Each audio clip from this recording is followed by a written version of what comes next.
Hey, my lovers. Welcome to 2023. Today is January the 4th, Wednesday, 2023.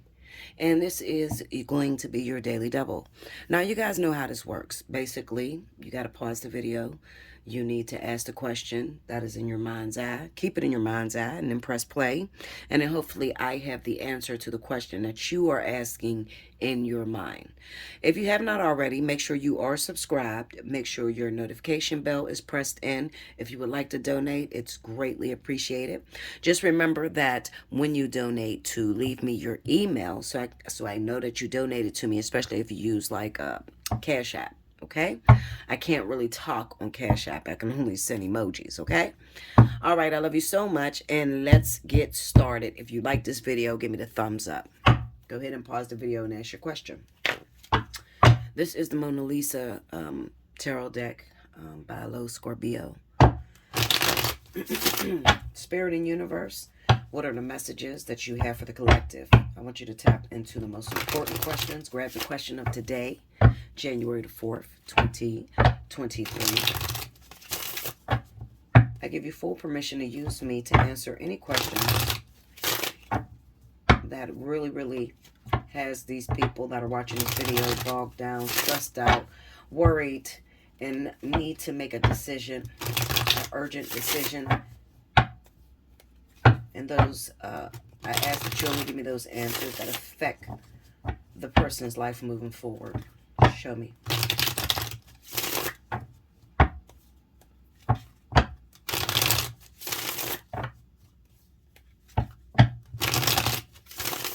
Here we go, y'all. Okay. First card out, we have the Empress. Six of Cups. Five of Cups. The Chariot.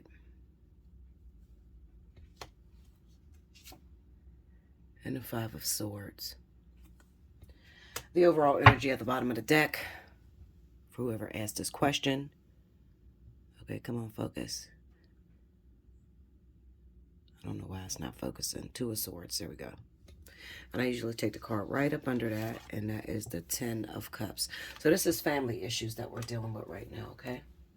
You may have a child, son, daughter, multiple children that are going through a testing phase, a storm, okay? Now, this looks like the concerned mother or a concerned father whose child is having a difficult time right now. Maybe their car is broke down. Maybe they don't have the money for their college fund. It could also be something as simple as they don't have enough money to buy suitable clothes and are being teased, okay? It just looks like the defensive mom or father, especially mom, okay, that's trying to look over their children. Now, let me explain this to you mommies that are going through this, and you're like, listen, I already been through a lot of shit myself. The last thing on earth I need is my child going through this tough time, Bella. I don't know what to do, all right? You could also have children that are hooked on drugs, and you're wondering, you know, like you want to be a rescuer. You want to save this child. Hold on, let me take a sip. Okay, that's my coffee. Sorry, y'all. You feel like you want to rescue your child, save your child. Your child is going through a difficult time at this time.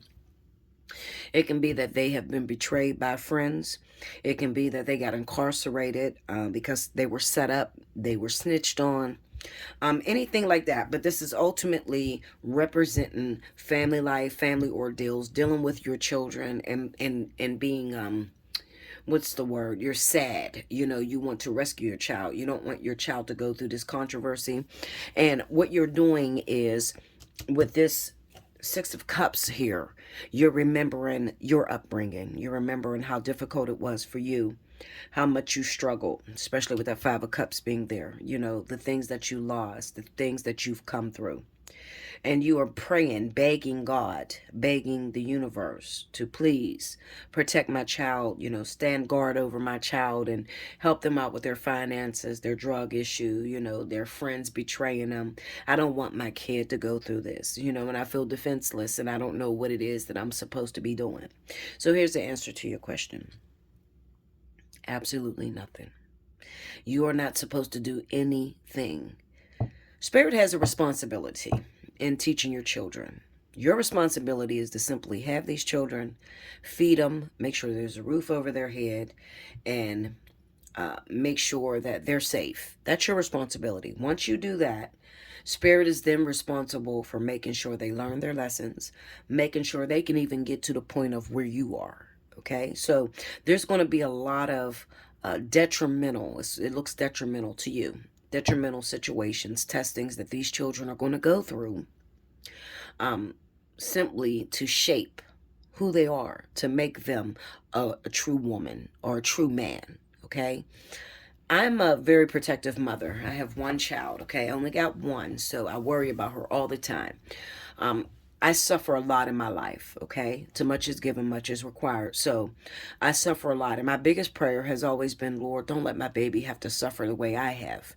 Take all of my sufferings and give it to my child and make my child prosperous. That's my prayer, okay? Now, you guys know your prayer should never be a prayer of supplication, only thanksgiving. That's what's required. That's law, universal law, spiritual law. However, I always want to rescue my daughter in everything that she goes through. I don't want her to go through the problems. But I noticed something, okay? And I'm only sharing this with you to help you to understand that I am where you are, and I've been where you are, okay? I've experienced it. I'm not just talking blindly out the side of my neck. Without the lessons, without the chastisement that Spirit, Source, God, the angels, the universe does. I'm saying all this because everybody believes differently.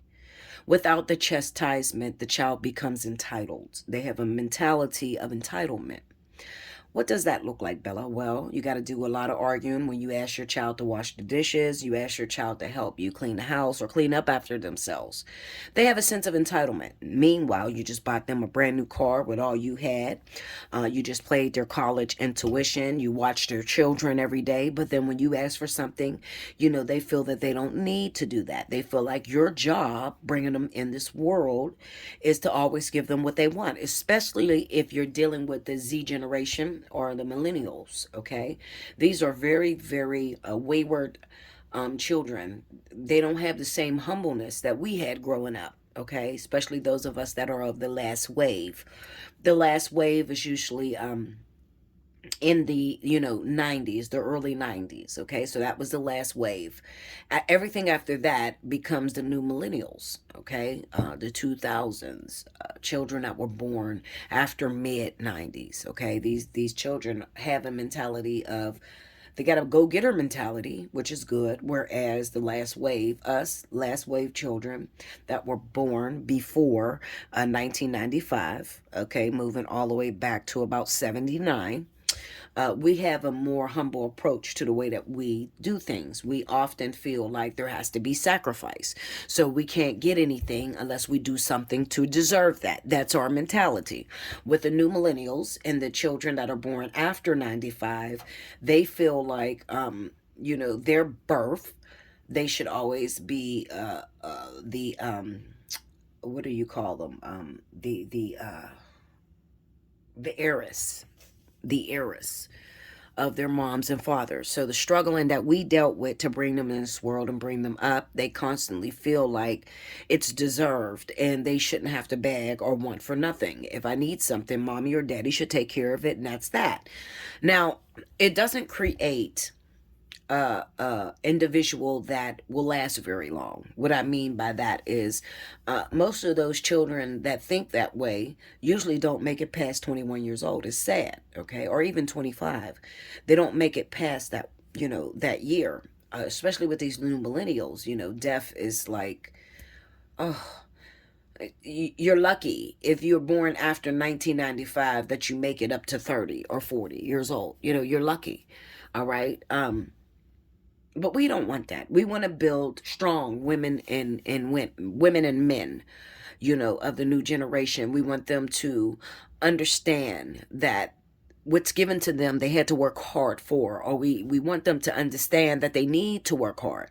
And if you're anything like me, I had one child, so I spoiled her a lot. I got her everything that she wanted. My daughter's already on her second car and she just turned 18. um you know so I deal with a lot of arguments when I'm asking her to do simple things around the house. It's an attitude that she has that almost disgusts me, but at the same time it's a conflict of interest because I'm disgusted by her attitude. I want God to shape a better child out of her, but at the same time, as soon as God puts his foot down on her, I want to defend her. Okay, so you probably are dealing with the same thing with your child. You are supposed to do absolutely nothing with that child. Once they become 18 years old, then you back off and you let God, source, continue the raising, okay? Because it's not your responsibility to raise them after 18. You just have to hope and trust that everything that you taught them was enough to help them to make it through the world, okay?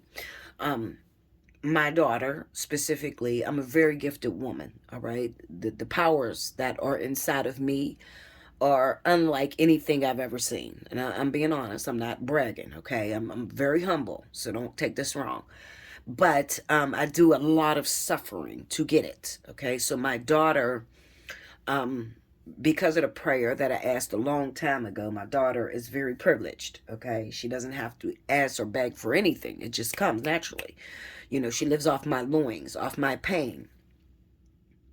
But my daughter is very, very, and I hate to say this, I hope she never watched this video, but she's selfish, and in the terms of her only concern is, can I get my hair done? Can I get a new wig, wear some lashes, and look pretty, buy the best clothes, And that's sad because us last waivers, we don't think that way. Our concern is, can I keep a roof over my child's head? Am I where I need to be, financially?